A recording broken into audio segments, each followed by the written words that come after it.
I'm going to start with a story about a woman who, maybe like many of you, was a little girl, wanted to get married, the fairy tale, all of that, and knew very much on paper what she was looking for. He had to be X and Y and Z, and he had to have A and B and C, and she went through high school and college and graduate school, and she found him. It was a miracle. She found this man. He had everything on the checklist. So they met on a blind date, by the way, and 3 months after meeting on this blind date, he asked her to marry him. And she said yes. And they went on to have a son and a daughter, and the highs and the lows of marriage, like many of you who are married or were married know. And life was grand for so long in so many ways. And in many ways it wasn't. But as you may probably know, we can't do things until we're ready to do them. So one day she had this moment, crystal clear moment, where she said, I'm not doing this anymore. I'm done.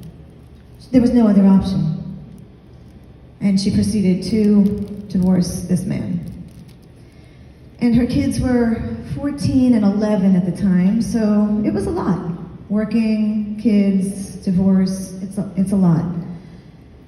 And her kids, they were busy, soccer and ballet and friends, and really didn't want a whole lot to do with their mom. So their mom proceeded to look for herself. She took ballroom dancing lessons. Yeah, not so much. She took courses in positive psychology. She went to yoga classes, she worked out, she hired a trainer, she did the divorce diet, and lost the weight that she wanted to lose.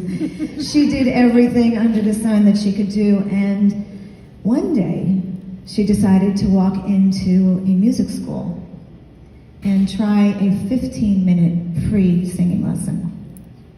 She had never sang a song in her life. And I think it's so ironic that this presentation, I was told, is 15 minutes, so I'll try to stay within the 15 minutes.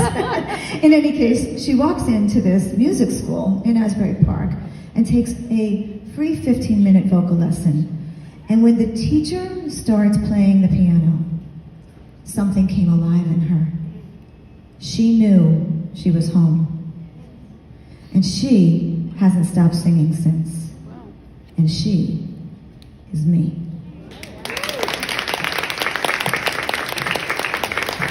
Thank you. So I want to help you find your she. So why don't we just do a 30-second stretch? If you would stand up by your seat if you can. If you can't stand up, that's okay, because I know somebody's got a sore foot. And just do like a shake out any anxiety, stress, energy you might have. One leg at a time, one arm at a time, maybe arms over your head. Yeah, a couple deep breaths, and when you're ready, have a seat, please.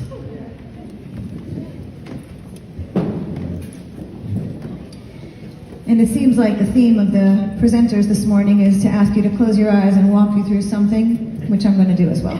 So, if you'd get comfortable in your chair, as comfy as you can. I know they're metal. And close your eyes. Take a couple of deep breaths, inhaling through your nose, exhaling through your mouth. And I want you to just notice how you feel from the top of your head down through the bottom of your feet. Just scan your body. Notice if there's any tightness, tension, or stress anywhere, and if there is, you are just releasing it with each exhale.